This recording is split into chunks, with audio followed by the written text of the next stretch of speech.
Before we begin, we want to acknowledge that some stories and discussions in this episode of Radiant Resilience may touch on sensitive and potentially triggering topics. These may include themes of traumatic brain injury and concussion discussion, post concussion syndrome, mental health challenges after career loss, brief mentions of potential long term effects like CTE and emotional dysregulation, and medical misdiagnosis or lack of proper treatment. Our goal is to share real life experiences in a respectful and empathetic manner, offering insights into the complexities of the human spirit and the journey towards resilience. However, we understand that some content might be difficult for listeners. We encourage you to prioritize your well being and discretion when deciding to listen. Please remember this podcast is not a substitute for professional advice or support. If you find yourself needing assistance, we urge you to seek help from qualified professionals or trusted support systems. Your mental and emotional health is important to us. Thank you for your courage and for joining us in a space of understanding and compassion.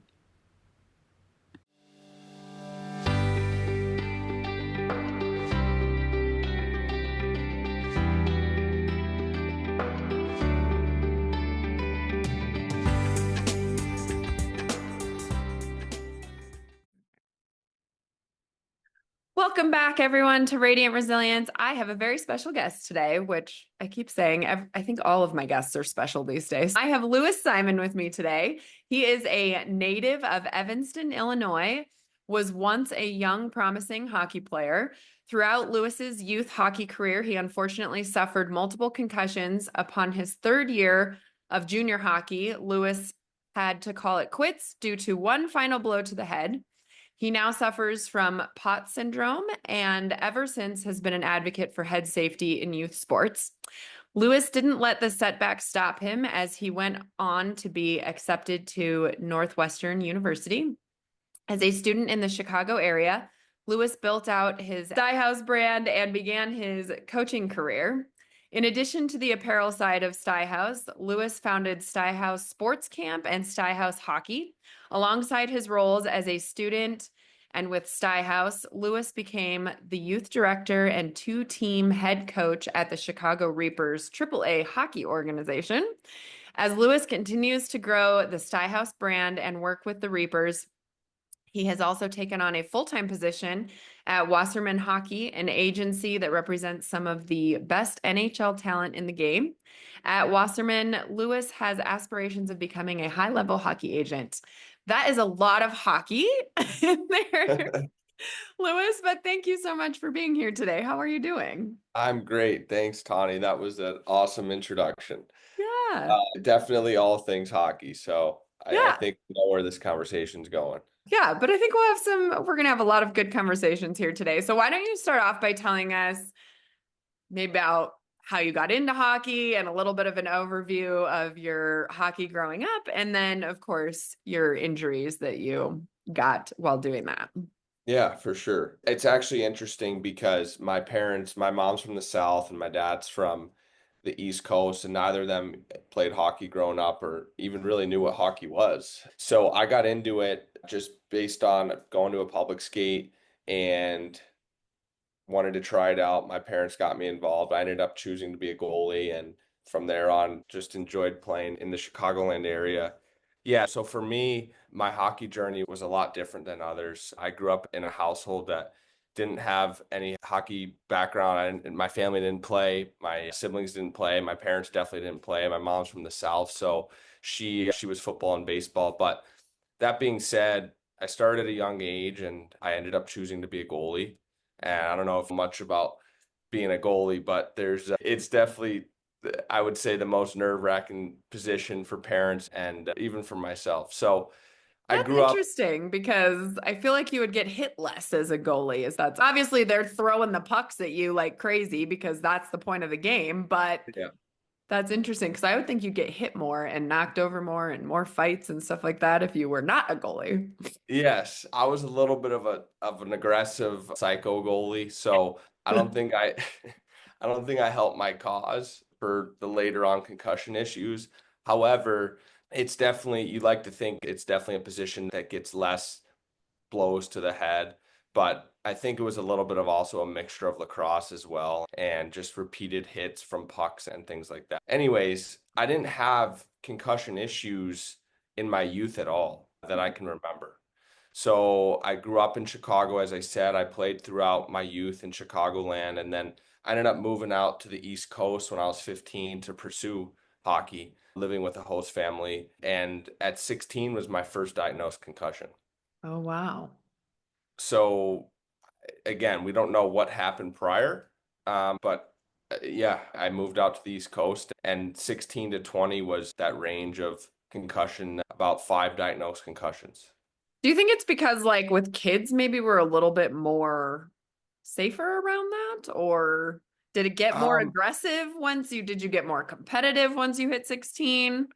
yeah, I think there's two answers to that. I think the first is the education amongst young coaches and coaches that are volunteering per se. There's not much when it comes to concussion. As a coach now, when a kid falls and hits his head, I see it all the time. He goes back in line or he goes back to the bench and nothing's said. And he's probably okay, but you don't know. And so for us, for my organization at Sty House, and then also for the Chicago Reapers, we have a zero tolerance where if a kid hits his head and he says his head hurts, he's done for the game or done for the Mhm. practice, no matter what. Yeah. And I'd love to say that every program does that, but I don't think they do. So what happened when you got your first concussion? And then what were your symptoms after that and everything? Yeah, concussion's a scary thing because it affects your brain. So you can't, it's not a broken arm where you see an x-ray and you have a procedure where you get better. I was young, I was 16 years old, and I didn't even know what a concussion really was, to be honest, which is a problem in its own self. Yeah. But you just feel off. I was dizzy, I was light sensitive, and you just don't feel like yourself. So it took a couple weeks to get over, but I recovered. I'd like to say close to 100% and was able to get back to hockey and just play. And so what? And then how many did you have between that 16 to 20? 5 diagnosed. So Okay. the fifth was the big one. But like I said, I think it's one of those things where I remember calling my dad, who's mentor to me, one of my best friends to this day. And nothing against him, but again, a guy that didn't know much about concussions. I remember calling him throughout my juniors and my youth in Pittsburgh and New Jersey and being like, "Hey, I just don't feel right." And he'd be like, it's probably just you didn't sleep well." And Mm. then a couple weeks would go by. And I'd call him after practice. That was like a ritual. I'd call him around like 1 or 2 p.m. after practice during the week. And I'd be like, "Dude, like it's something's not right." Mm. And you're probably just, yeah, I don't know, go sleep it off. And I would, and I'd wake up and I'd feel better. But looking back, those were concussions. Uh, And that's why I am where I am today. And it all revolves around the education, I think, and the awareness to youth really, because as you get older, there's plenty of doctors, trainers, and research around professional or collegiate athletes with concussion. so tell me about the fifth and final one. What happened and all the things surrounding it. Oh yeah. I don't remember all of it, Mm. but I was in New Jersey. It was a practice. I took for the listeners that don't know that much about hockey, the puck is a solid object that when it hits direct on you or hits you anywhere and it's directly with no padding, it hurt. Mhm. It's not like a softball. Yeah. So as a goalie, when you get a puck directly to your head, Mm. you get a little stinger and you shake it off. And that's like a common thing. You ask any goaltender in any league, oh, pucks to the head, stinger, whatever. This was a one timer, they call it.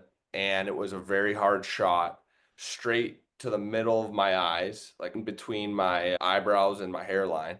Oh, And wow. I just remember falling over and waking up, and I don't know where I was. And from that point on, I think it was like about a week later, I came back home, and that's when it all went downhill from there. But A week later? yeah, a week later, I flew home. Week to 10 days Okay. later. Yeah. Oh, wow. Yeah. So I rest. I was in Jersey. I was like the next day, I was able to walk to a Starbucks. I'm not saying I was like, but I was messed up bad. Yeah. And so I came home and saw some doctors in the Chicagoland area, and that's when the career was over after those meetings. And what did they tell you? It was pretty straightforward. I saw a neurologist, and then I saw more of a sports, I would say, neurologist. And both of them tested me for different things. And I was diagnosed with POT syndrome, which can be caused from too many concussions, along with other things as well. And the risk of having serious brain injury for life would be greater if I kept playing. And so I decided to hang them up and start my life, really. That had to be at 20 years old. Is that when that happened? Yeah, 21, yeah. When you think your entire life is going to be this hockey-filled dream that you had your whole childhood, and then it's just taken away like that. Yeah. What was that like? Was that pretty Yeah. devastating? Were you I depressed mean, for a while? Tawny, like, to be honest with you, I like to think I'm well-rounded, traveled, came from a great family. But that being said, hockey was like everything, literally my whole life. Like I moved at 15.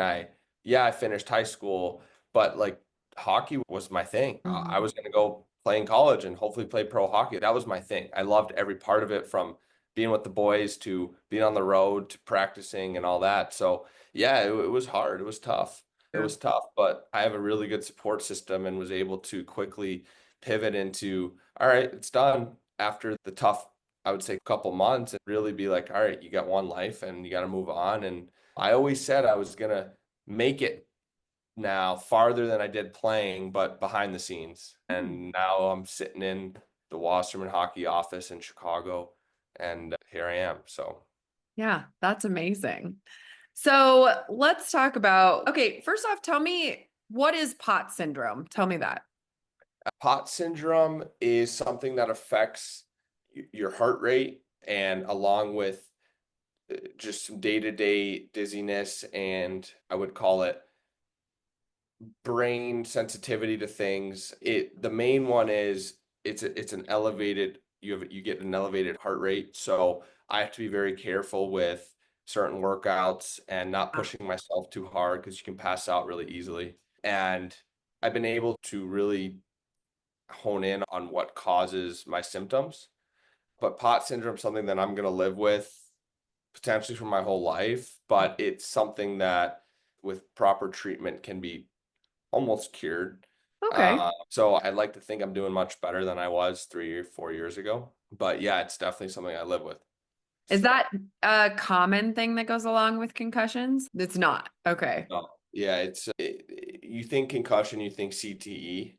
Mhm. CTE is obviously something that can be way more life impacting than POT syndrome. However, it's on the similar realm of people dealing with it for potentially the eternity of their life. But yeah, it's definitely not as common side effect as some and as most things when it comes to concussion. Okay. Yeah. So you did a deep dive then into concussions after that.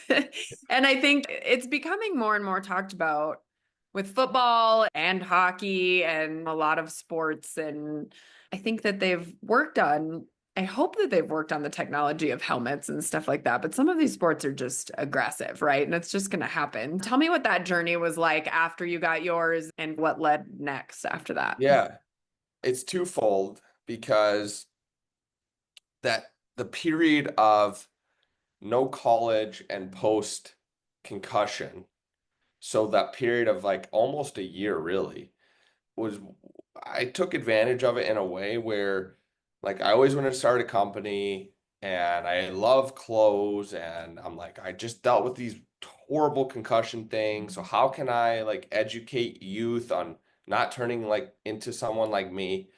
And so I was able to do a deep dive in the concussion space, yes, but more so how to impact young athletes and get to their parents prior to multiple concussions happening. And then alongside that, I was able to create a clothing line, which is more of a passion project, and I donate about 10 to 15% of proceeds to the Concussion Legacy Foundation every year. And Yeah, that's how the Sty House brand started. Yeah. And now it's just taking off. It sounds like you've got all Yeah. different branches of We're it. getting there. We're getting Yeah. there.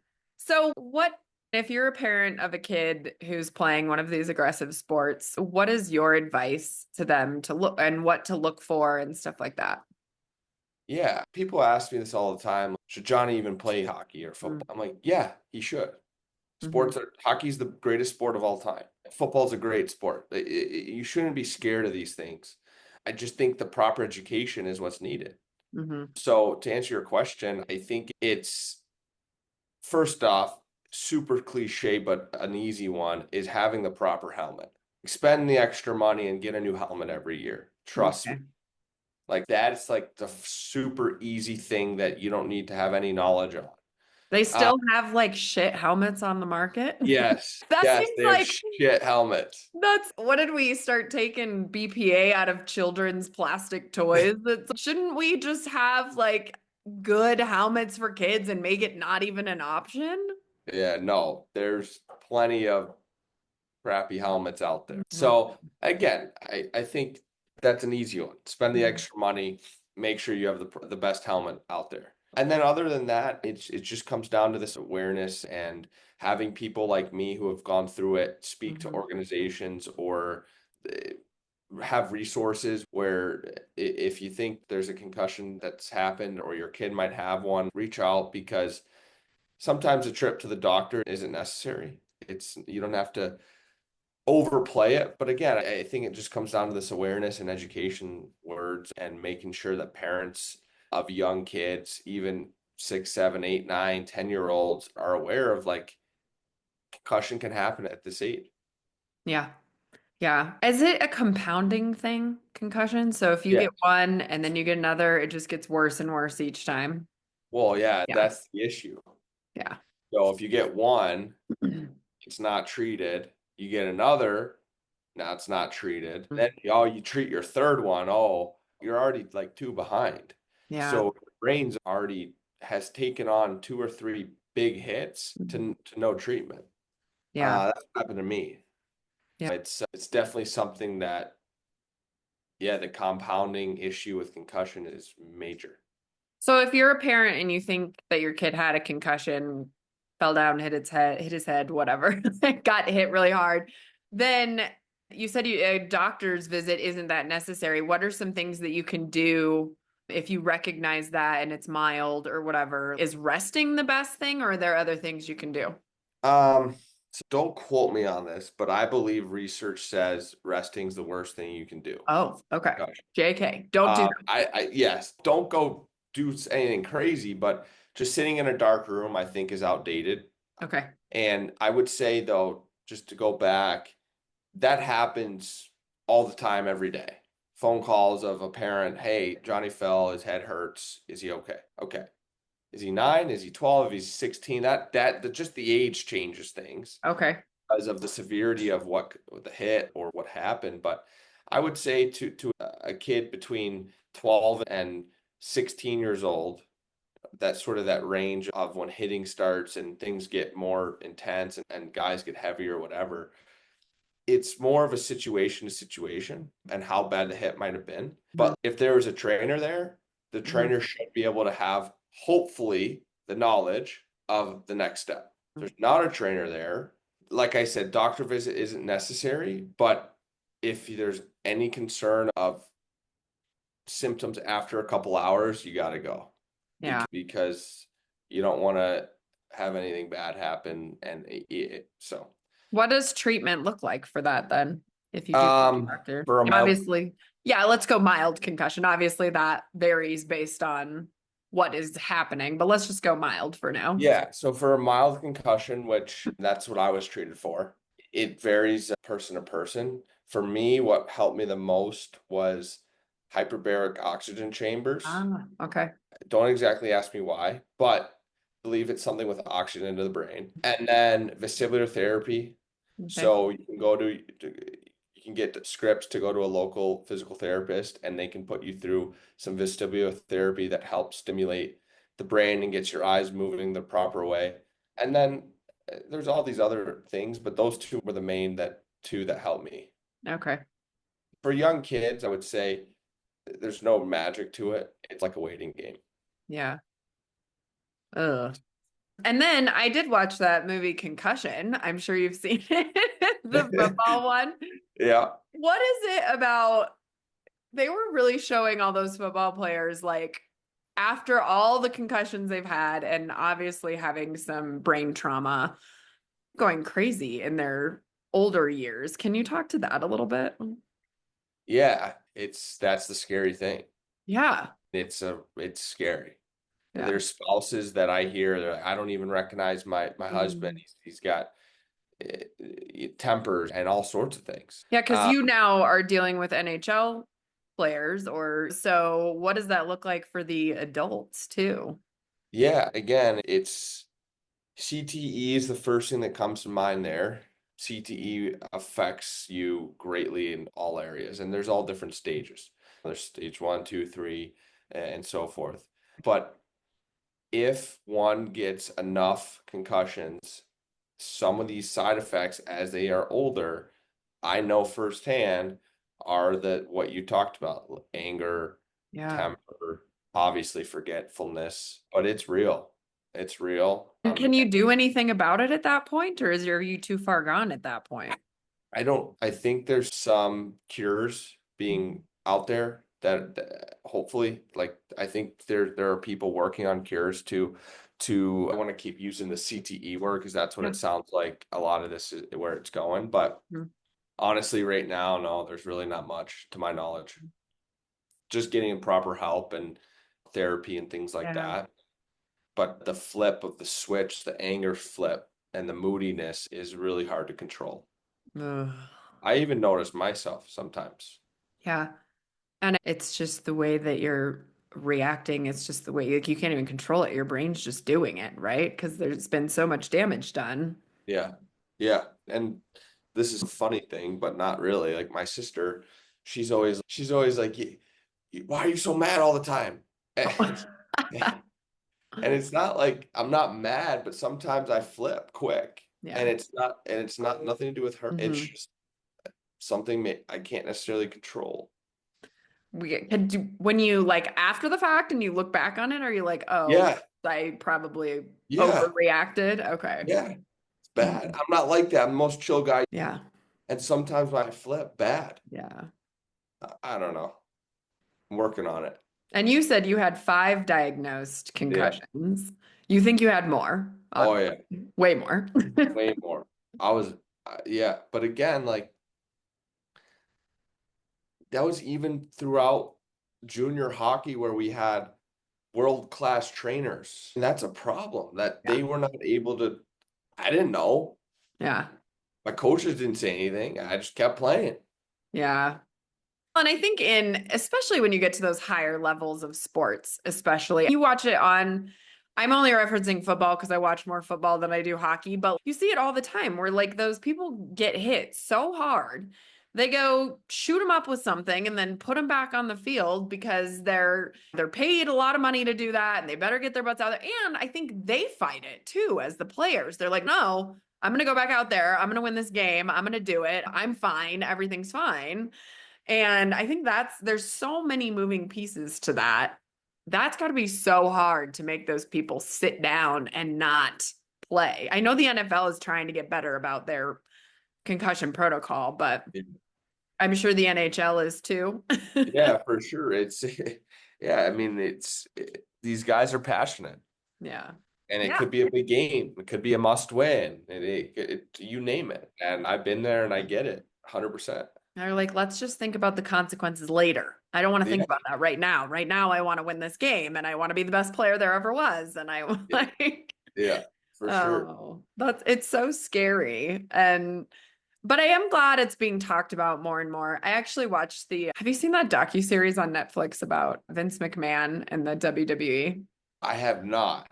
Okay, so it was super interesting docuseries for one. He's an interesting human being. But towards the end of it, as time went on and we started learning more about concussions, they were talking about those pro wrestlers, their concussions too. And they had to start changing things. Like they don't do the one thing they talked about was they don't do the hit each other over the head with the chair anymore. Yeah, yeah, It's like yeah, signature move in like the yeah, 80s and the 90s for them. yeah, But like things like that. So it is nice to see that there's a lot of things in pro sports changing for that because then hopefully that's a trickle down into kids sports and everything too. for sure. Yeah, I remember watching those YouTube videos of guys getting hit with chairs and all sorts of stuff back in Yeah. the day. Yeah. And they said it was like fake-ish, but also a lot of those wrestlers were like, no, I've had 15 surgeries in my life. And so physically they were slamming their bodies onto tables and stuff. It was crazy. Anyway, side tangent. But what is your advice for people who aren't finding the help that they need for it? Yeah, I would say my biased opinion would be to reach out to the Concussion Legacy Foundation, and they've got doctors in their team. And honestly, hopefully after you talk to them, you get some answers. They were a lifesaver for me, and they're from top to top down, that the whole foundation is couldn't they're unbelievable people and human beings. So I would say the short answer is that, but it's really just sometimes you have to find the right fit and find the right, like I said, like for me, vestibular therapy worked and hyperbaric chamber. What didn't work was taking certain medication and doing these sort of exercises or whatever. Yeah. So obviously each individual situation is different. Yeah. Tell me a little bit more about Sty House. Yeah. Sty House, as you mentioned, it's got a bunch of branches and it doesn't necessarily, it's not necessarily all cohesive, but they've all been under Sty House and it's all been a way for me to make a little bit of money in college and so forth. So it initially was a youth clothing brand and it expanded to adults a little bit for maybe a year or two. I soon realized that the market for adult clothing is pretty crowded, especially with Mm, the Lululemons and the Aloes and the Vioris of the world, where that was my space. That's the yeah. stuff that I'm trying to make. So I've focused and stuck to the youth. Okay. And then alongside the clothing brand, during COVID, I started in quotations Sty House Sports Camp, when it's Okay. really just Lewis neighborhood sports camp that I put under Sty House. Okay. And it ended up expanding to 30 kids and different groups and morning sessions and afternoon sessions. And Okay. so, yeah, it was really a great way to do some things during that sort of the end of the COVID stuff before Hmm. kids were fully back to activities and so forth. And then most recently, I've launched Sty House Hockey. Okay. And Sty House Hockey is youth tournament teams, camps, clinics, video sessions, private lessons, all things hockey with young athletes. And I've got a whole team behind me that works for Sty House Hockey, and yeah, it's been great. That's awesome. What does the STY stand for? It stands for Strengthen the Youth. Oh, I Yeah, like that. yeah. That's awesome. So how long have you been doing it, the Sty House? Since 2021 is when it started, but I'd say 22 is when it picked up. Nice. Yeah, so we're still going. That's amazing. Yeah, Congrats on that. I know it's hard to, I don't know, business is hard, right? Like it's yeah, hard to start a business. It's hard to keep it going.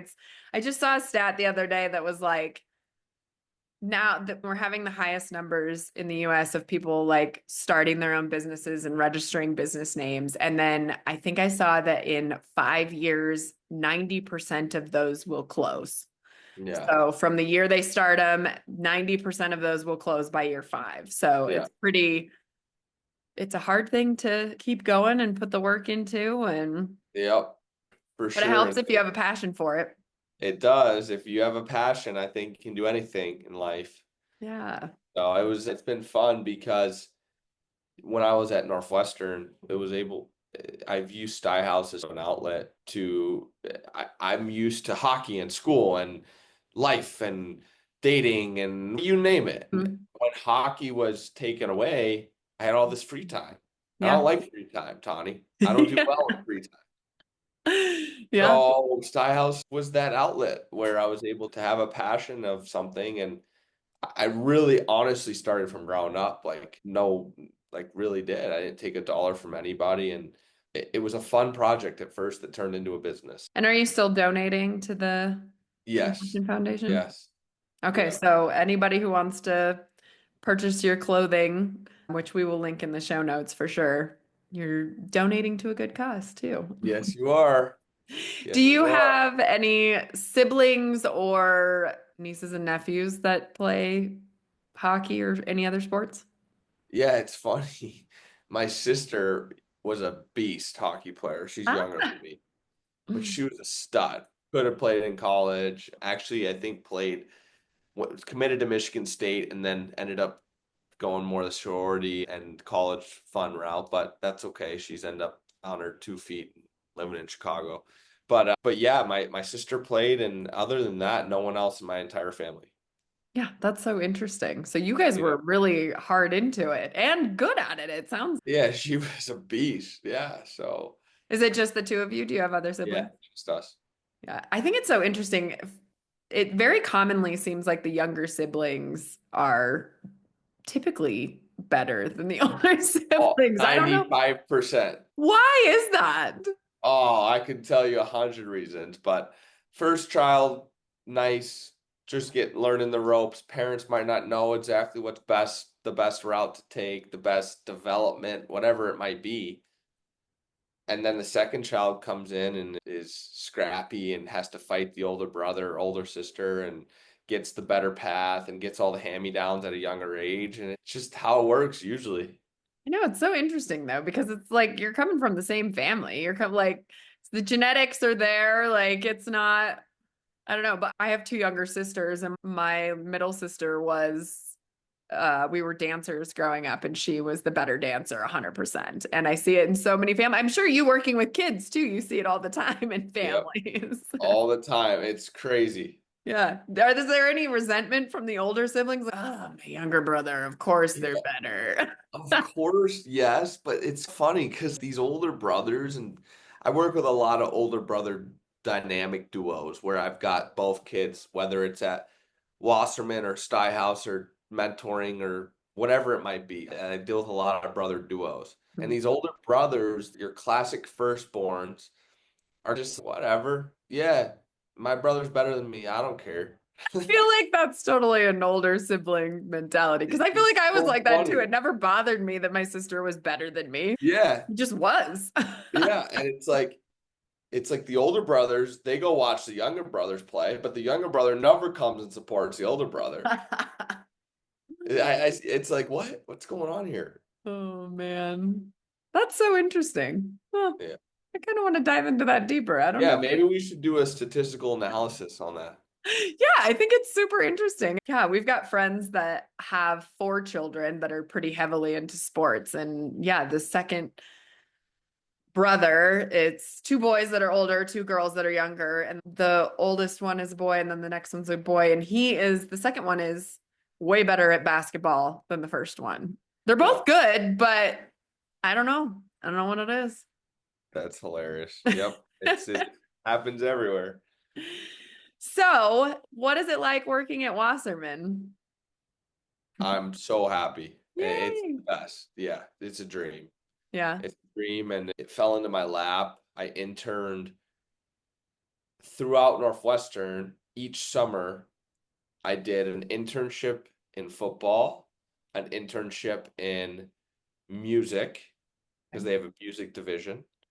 And then I did an internship in hockey. Hmm. And after that internship at hockey, there wasn't going into my senior year at Northwestern, there was legit no openings. Hmm. And like halfway through my senior year, there was a new position coming out. Hmm. And it was new position in Chicago in Wasserman Hockey, and fell into my lap.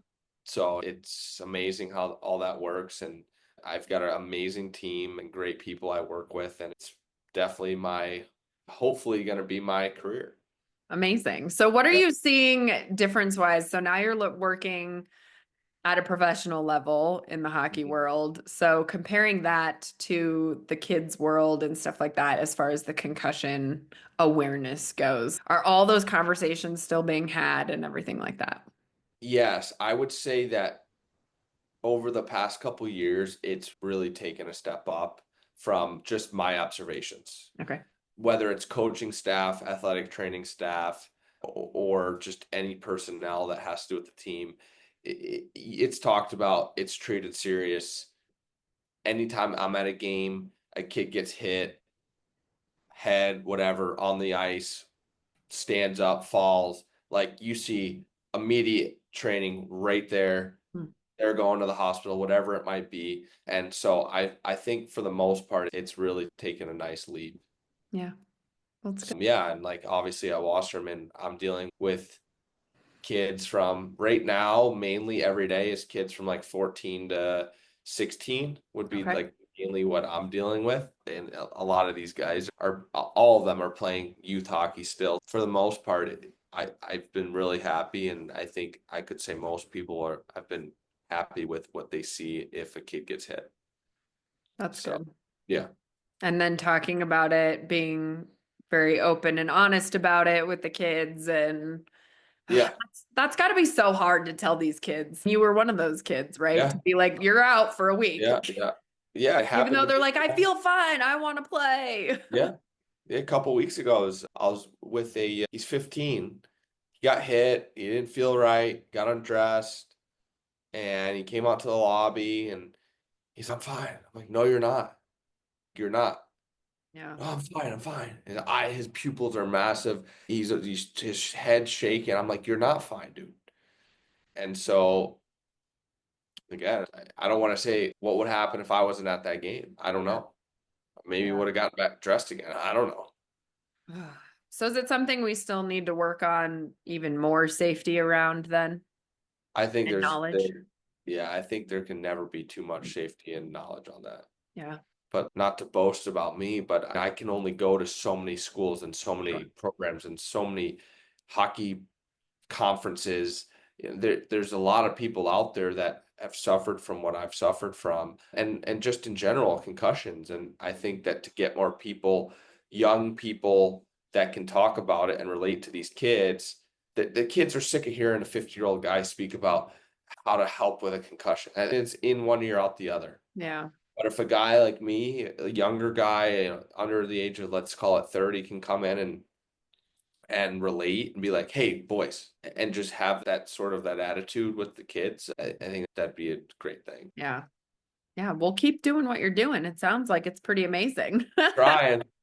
And let's make it clear too that you're not just going to get a concussion from sports, right? We've talked a lot about sports. Right. That's because that's your story. But just like I was talking about my client, there's car accidents. There's a lot of different ways you can get a concussion. So Correct.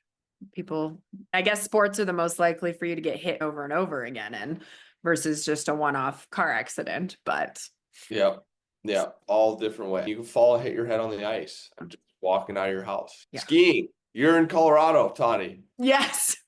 I would say there's Yeah. a lot of concussion from skiing. Oh, I'm sure.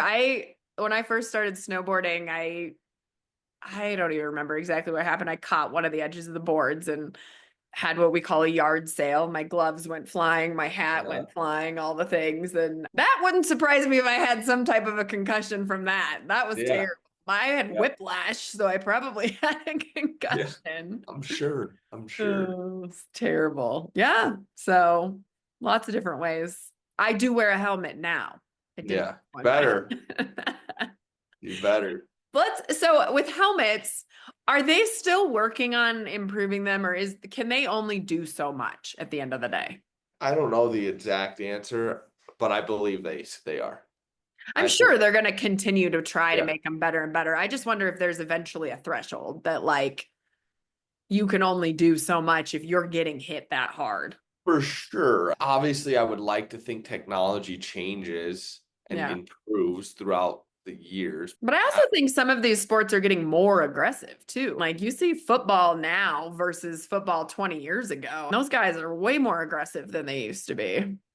Yeah, Yeah, it's sports are great, football is great, like I said, but you just there's got to be proper steps when things happen and awareness to it. Yeah. Yeah. Yeah. Awesome. Lewis, this conversation has been very enlightening and very wonderful. Thank you so much for coming on and chatting with me and telling me your story. Do you have any parting words for my listeners? Yeah, I think it's a quick little piece, but Yeah. you only have one brain. Mm, And I think that's a very important thing for a young kid to hear. yes. Yes. Parents tell your kids they only have one brain. Only have one brain. I think that's And so good guess what? for what? And if it doesn't work out in in Mhm. in playing the sport that you want, or even if it does work out and you play 20 years in the NFL or NHL or NBA or whatever it might be, you still only have one brain when you're done. So you can't play your whole life. So Yeah. I think that's just very important to, and I wish I heard that because it's been a ride. Yeah, for sure. I'm sorry that you had to go through all that, and I'm glad that it wasn't worse for you. Obviously, still life-changing, and that's always really hard. So I'm sorry that you had to go through that, but you are thriving now, it sounds like. So that's amazing. Thank Pushed you. through it. So yeah. Thank you so much for coming on and sharing your story. And this was a great conversation. Thank Thank you. you, Tawny. I'm excited for what's next. So I Yeah, appreciate yeah. it. Maybe we'll do a follow-up episode on you in a year or something, and we'll see what's going on. Follow-up episode, and we got to feature a little statistical analysis on the brother duos. Yes. I'm so curious about that. All right. All right, Lewis, thank you so much. Thanks for coming on, and thank you everybody for listening. We'll see you on the next episode.